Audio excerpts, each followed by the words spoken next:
शांति।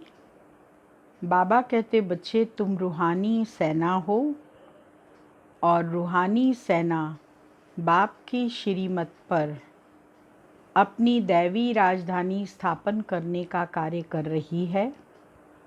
सतो प्रधान दुनिया को बनाने का कार्य, उसके लिए ज्ञान और योग की प्रकाशता रूहानी सेना में आवश्यक है।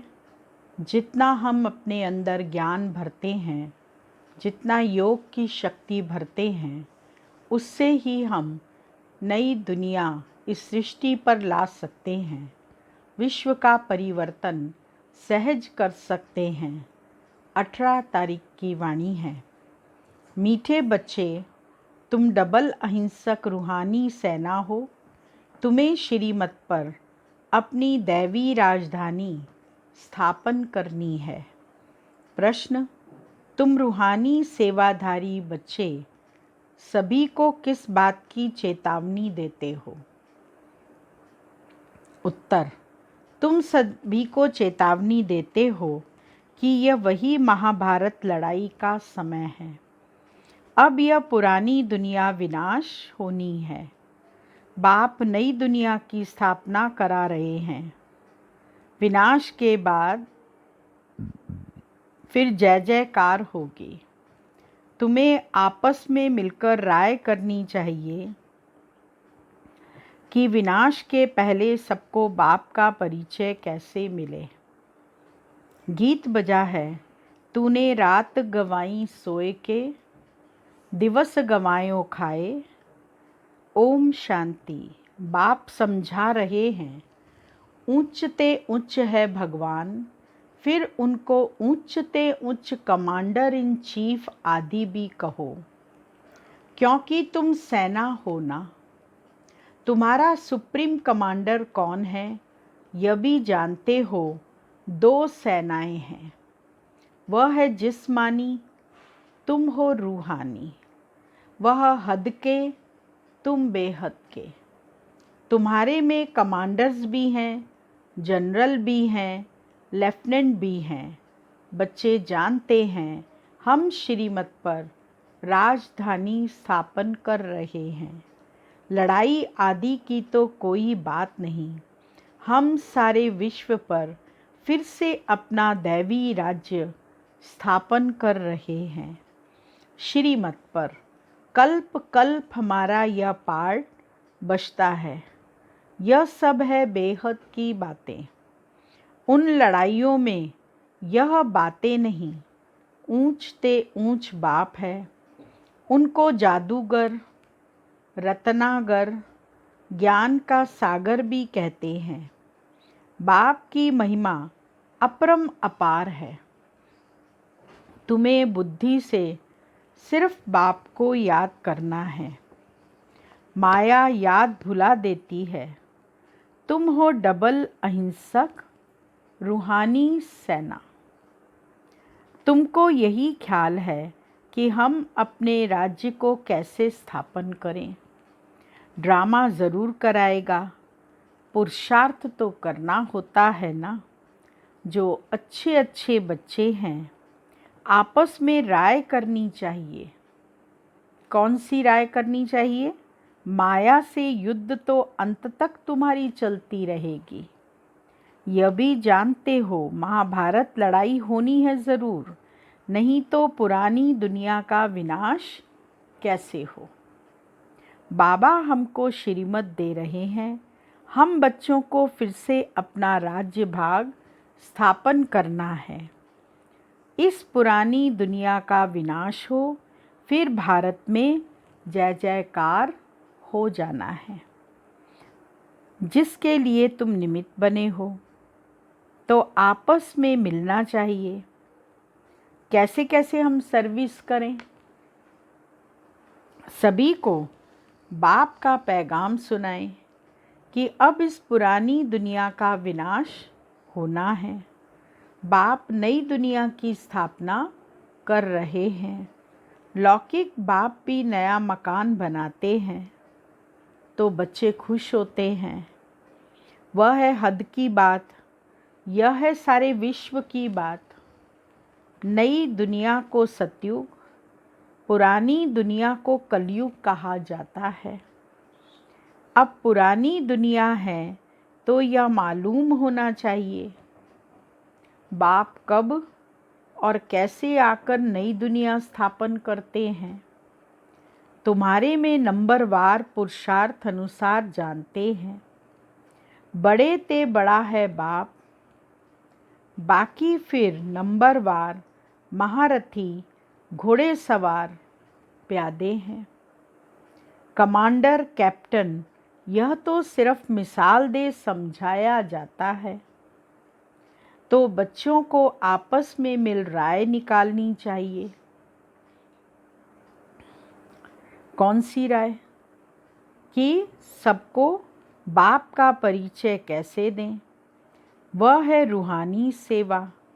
हम अपने भाई बहनों को चेतावनी कैसे दें कि बाप नई दुनिया स्थापन करने के लिए आए हैं। पुरानी दुनिया का विनाश भी सामने खड़ा है। यह वही महाभारत लड़ाई है।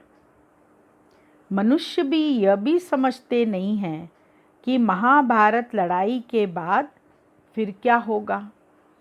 लड़ाई लगेगी, विनाश होगा, परिवर्तन होगा, फिर क्या होगा।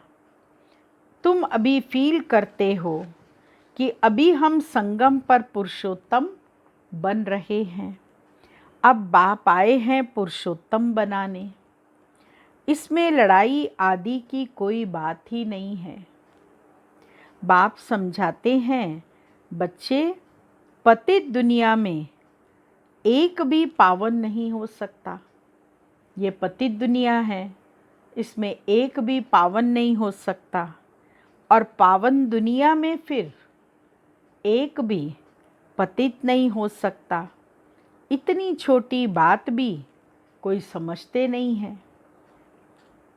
तुम बच्चों को सब चित्रों आदि का सार समझाया जाता है। भक्ति मार्ग में मनुष्य जप तप दान पुण्य आदि जो भी करते हैं, उससे अल्पकाल के लिए कागविष्टा समान सुख की प्राप्ति होती है।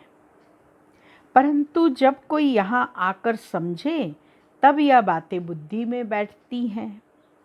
यह है ही भक्ति का राज्य, ज्ञान रिंचक भी नहीं। जैसे पतित दुनिया में पावन एक भी नहीं। ये पतित दुनिया है, इस तमो प्रधान दुनिया में एक भी पावन नहीं। वैसे ज्ञान भी एक के सिवाय और कोई में नहीं। वेद शास्त्र आदि सब भक्ति मार्ग के हैं। सीढ़ी उतरनी ही है। अभी तुम ब्राह्मण बने हो, इसमें नंबरवार सेना है। मुख्य मुख्य जो कमांडर कैप्टन जनरल आदि हैं, उन्हों को आपस में मिल राय करनी चाहिए। हम बाबा का संदेश कैसे देवें? बच्चों को समझाया है, मैसेंजर, पैगंबर अथवा गुरु एक ही होता है। बाकी सब हैं भक्ति मार्ग के। संगम युगी सिर्फ तुम हो। यह लक्ष्मी नारायण एम ऑब्जेक्ट बिल्कुल एक्यूरेट है। भक्ति मार्ग में सत्यनारायण की कथा, तिजरी की कथा, अमर कथा बैठ सुनाते हैं।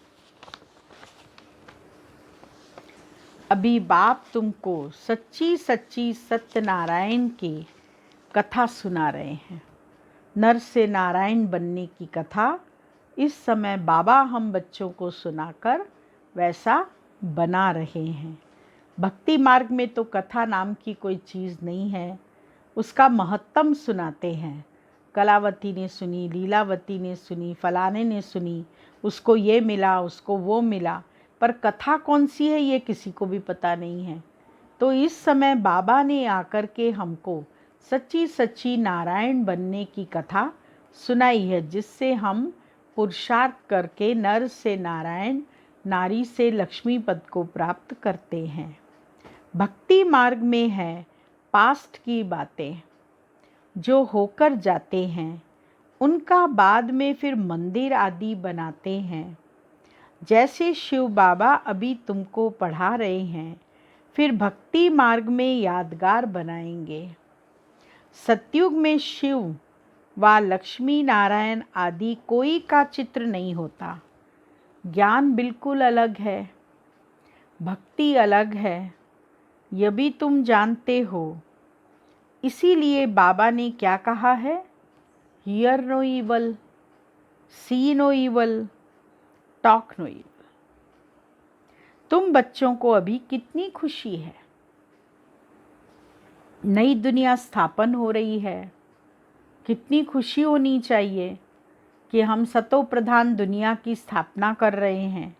सुखधाम की स्थापना अर्थ बाबा हमको फिर से डायरेक्शन दे रहे हैं। उसमें भी नंबर 1 डायरेक्शन देते हैं, पावन बनो। पतित तो सभी है ना,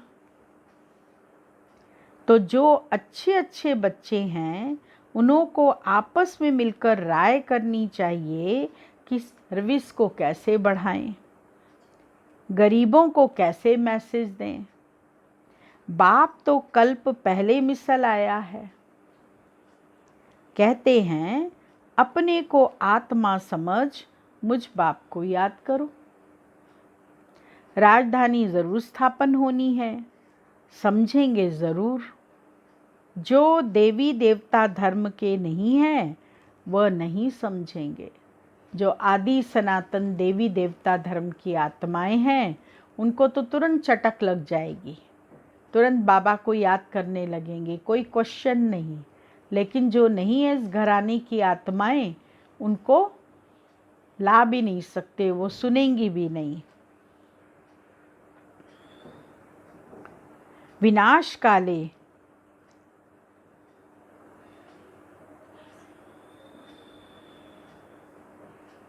जो देवी देवता धर्म के नहीं हैं वह नहीं समझेंगे।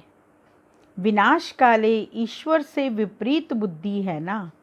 तुम बच्चे जानते हो हमारा धनी है, इसीलिए तुम्हें न विकार में जाना है, न लड़ना झगड़ना है। तुम्हारा ब्राह्मण धर्म बहुत उच्च है। ब्राह्मण धर्म बहुत उच्च है, चोटी के समान है। ब्राह्मणों को चोटी लगाते हैं ना, तो वो इसीलिए लगाते क्योंकि ऊंचा धर्म है। इससे बाबा ने कहा चोटी के समान है। वह शूद्र धर्म के, तुम ब्राह्मण धर्म के। तुम चोटी व पैर, चोटी के ऊपर है ऊंचते ऊंच भगवान निराकार। इन आँखों से न देखने के कारण विराट रूप में चोटी और शिव बाबा को दिखाते नहीं, सिर्फ कहते हैं देवता, क्षत्रिय, वैश्य और शूद्र। जो देवता बनते हैं वही फिर से पुनर्जन्म ले क्षत्रिय, वैश्य, शूद्र बनते हैं। ब्राह्मण, फिर ब्राह्मण से देवता, देवता से फिर और नीचे उतरो तो क्षत्रिय, वैश्य और फिर शूद्र। तो इसीलिए बाबा कहते तुम्हारा ब्राह्मण धर्म बहुत उच्च है। तुम चोटी व पैर, चोटी के ऊपर है ऊंचते ऊंच भगवान निराकार।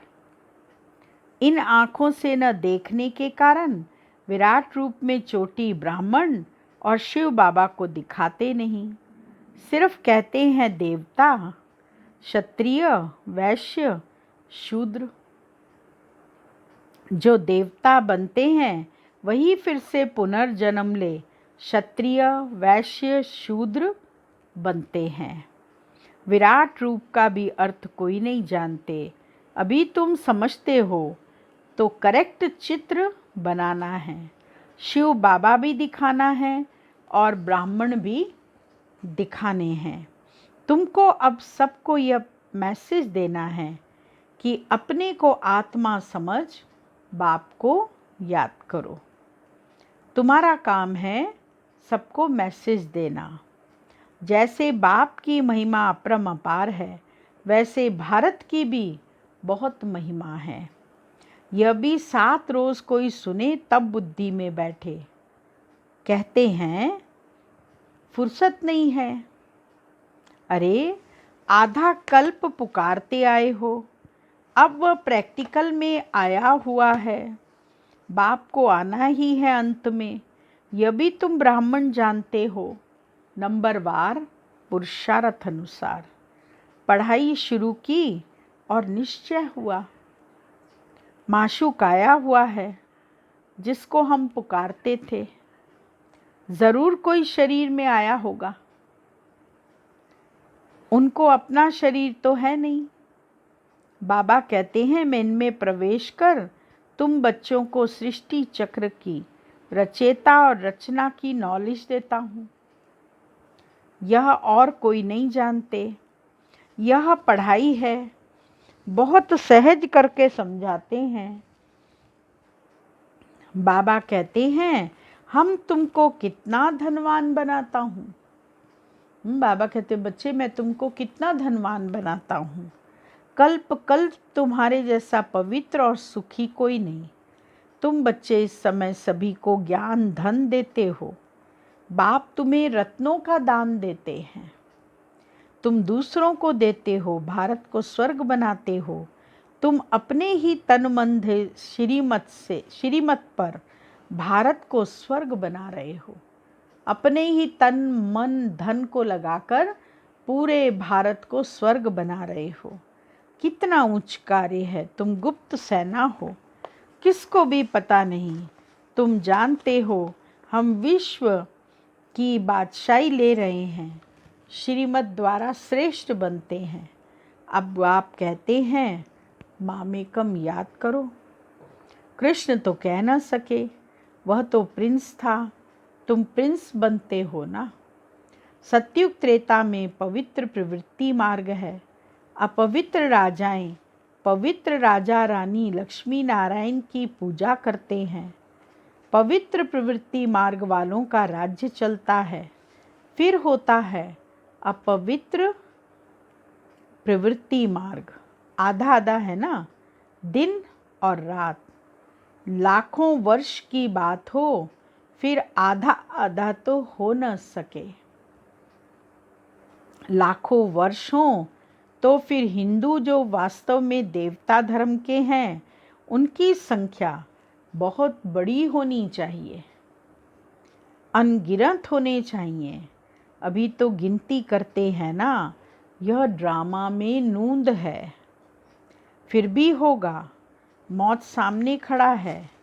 यह वही महाभारत लड़ाई है जो आपस में मिलकर सर्विस का प्लान बनाना है। बाबा कहते हैं आपस में मिलकर सर्विस का प्लान बनाना है। सर्विस करते भी रहते हैं, नए नए चित्र निकलते हैं, प्रदर्शनी भी करते हैं। अच्छा फिर क्या किया जाए? अच्छा रूहानी म्यूजियम बनाओ। खुद देखकर जाएंगे तो फिर औरों को भेजेंगे।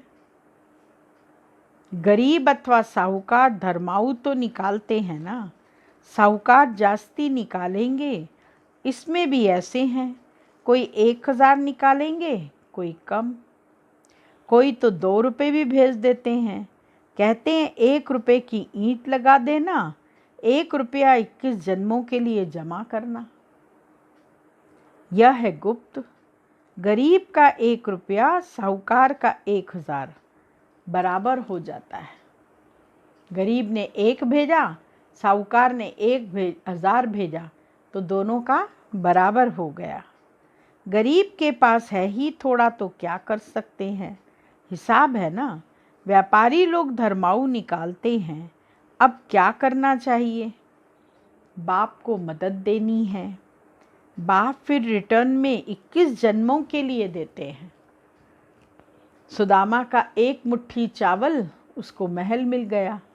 हम बाबा को मदद करते हैं तो बाबा 21 जन्मों की बादशाही हमको देते हैं।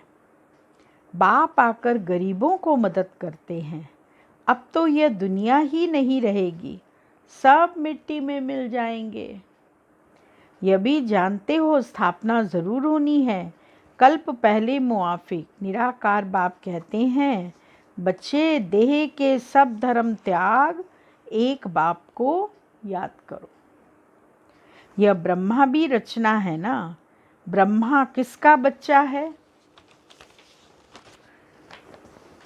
किसने क्रिएट किया? ब्रह्मा विष्णु शंकर को कैसे क्रिएट करते हैं, यह भी कोई नहीं जानते। बाप आकर सत्य बात समझाते हैं। ब्रह्मा भी ज़रूर मनुष्य सृष्टि में ही होगा। ब्रह्मा की वंशावली गाई हुई है।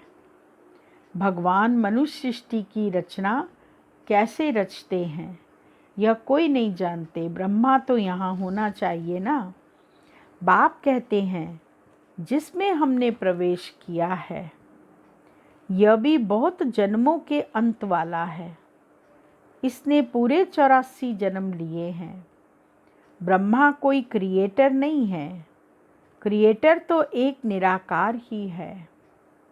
आत्माएं भी निराकार हैं, वह तो अनादि हैं। किसी ने क्रिएट नहीं किया, फिर ब्रह्मा कहाँ से आया? बाप कहते हैं मैंने इनमें प्रवेश कर नाम बदली किया। तुम ब्राह्मणों के भी नाम बदली किए। तुम हो राज ऋषि। शुरू में सन्यास कर साथ में रहने लगे तो नाम बदली कर दिया। फिर देखा माया खा जाती है तो माला बनाना, नाम रखना छोड़ दिया। आजकल दुनिया में हर बात में ठगी बहुत है, लूटपाट बहुत है। दूध में भी ठगी है। दूध में ठगी है ना, पानी मिला देते हैं। पहले निकालते समय मिलाते हैं, फिर जब गाड़ी में भर के लाते हैं तो रास्ते में मिलाते हैं, फिर उसके बाद जब आते घर में तो घर वाले मिलाते हैं। तो कितना उसमें मिलावट हो गई। सच्ची चीज़ तो मिलती नहीं। बाप के लिए भी ठगी है। स्वयं को भी भगवान कहलाने लगते हैं। अभिषेक करते हैं भगवान का तो पानी का अभिषेक कर देते हैं, दूध कम होता है। अभी तुम बच्चे जानते हो आत्मा क्या है, परमात्मा क्या है।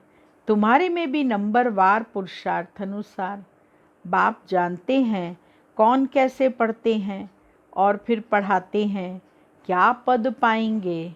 निश्चय है हम बाप द्वारा वर्ल्ड का क्राउन प्रिंस बन रहे हैं, तो ऐसा पुरुषार्थ कर दिखाना है। हम क्राउन प्रिंस बने, फिर 84 का चक्कर लगाया, अब फिर बनते हैं। यह है नर्क, इसमें कुछ भी नहीं रहा है। फिर बाप आकर भंडारा भरपूर कर काल कंटक दूर कर देते हैं। तुम सबसे पूछो यहाँ भंडारा भरपूर करने आए हो ना। अमरपुरी में काल आ न सके। बाप आते ही हैं भंडारा भरपूर कर काल कंटक दूर करने। वह है अमर लोक, यह है मृत्यु लोक। ऐसी मीठी मीठी बातें सुननी और सुनानी हैं, फालतू नहीं। हाँ, अच्छी अच्छी बातें सुनाओ, मीठी मीठी बातें सुनाओ जो मन उमंग उत्साह में आ जाए। फालतू बातें नहीं करो। अच्छा, मीठे मीठे सिक्की लदे बच्चों प्रति माता पिता बाप दादा का याद प्यार और गुड मॉर्निंग। रूहानी बाप की रूहानी बच्चों को नमस्ते और रूहानी बच्चों की रूहानी बाबा को याद प्यार गुड मॉर्निंग नमस्ते। मुख्य सार है पहला पॉइंट, बाप विश्व का मालिक बनने की पढ़ाई पढ़ाने आए हैं। इसलिए कभी ऐसा नहीं कहना कि हमें फुर्सत नहीं। श्रीमत पर तन मन धन से भारत को स्वर्ग बनाने की सेवा करनी है। दूसरा पॉइंट है, आपस में बहुत मीठी मीठी ज्ञान की बातें सुननी और सुनानी है। ज्ञान की बातें करो, ज्ञान की बातें की गुह्यता में जाओ, मनन चिंतन करो, मंथन करो। बाप का यह डायरेक्शन सदा याद रहे, hear no evil, see no evil, talk no evil. वरदान है, पुरुषार्थ के सूक्ष्म आलस्य का भी त्याग करने वाले ऑल राउंडर अलर्ट भव। पुरुषार्थ की थकावट आलस्य की निशानी है। आलस्य वाले जल्दी थकते हैं। थोड़ा भी आलस्य नहीं होना चाहिए। स्थूल रूप में आलस्य होगा तो शरीर जो है उठ कर के काम नहीं कर सकेगा, और सूक्ष्म रूप में आलस्य होगा तो प्रोग्राम बनाते बनाते भी फेल हो जाएगा। आलस्य वाले जल्दी थकते हैं, उमंग वाले अथक होते हैं। जो पुरुषार्थ में दिल शिकस्त होते हैं उन्हें ही आलस्य आता है।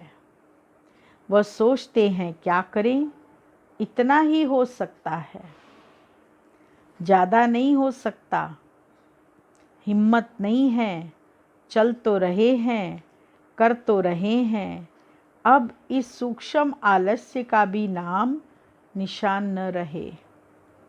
इसके लिए सदा अलर्ट, एवर रेडी और ऑल राउंडर बनो। स्लोगन, समय के महत्व को सामने रख सर्व प्राप्तियों का खाता फुल जमा करो। समय कौन सा चल रहा है उसका ध्यान रखो और समय अनुसार सारे कार्य करना है, नहीं तो समय निकल जाएगा, हम कुछ नहीं कर पाएंगे। इसलिए इस बात का अटेंशन रखना है। जब हम बाप दादा को पूरा पूरा फॉलो करेंगे, दीदी की पॉइंट है, तब हमारी सूरत से बाप की सीरत दिखाई देगी। हमेशा ध्यान रहे कि चढ़ती कला वाले का संग करना है,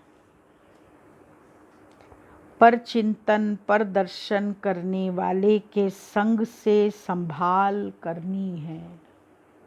हाँ, जो पर चिंतन करने वाला है, पर दर्शन करने वाला है, उसके संग से सदैव बचकर रहना है।